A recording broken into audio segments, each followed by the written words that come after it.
Friends, good morning. आज का video specially cough cold viral fever पे है। सीजनल रेनी सीज़न है और कफ कोल्ड होना तो स्वाभाविक है इन्फेक्शन की वजह से।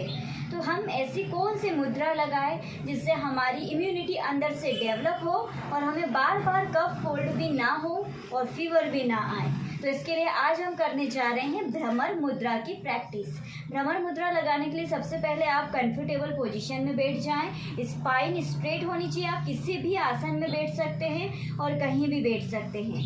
दोनों हाथों से लगाई जाती है। इंडेक्स फिंगर को थंब के बेस पर रखें। मिडिल फिंगर के टिप के साइड से आपको थंब को टच करना है, कुछ इस प्रकार, और बाकी फिंगर आपको रखनी है बिल्कुल सीधी।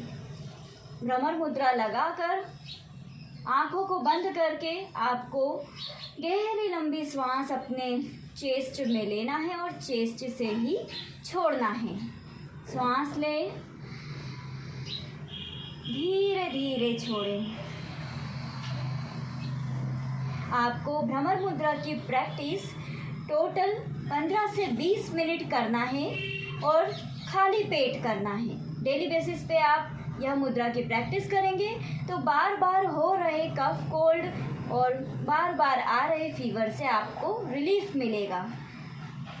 तो आज का वीडियो हम यहीं समाप्त करते हैं। फिर अगले वीडियो में मिलते हैं नए टॉपिक के साथ। तब तक के लिए धन्यवाद।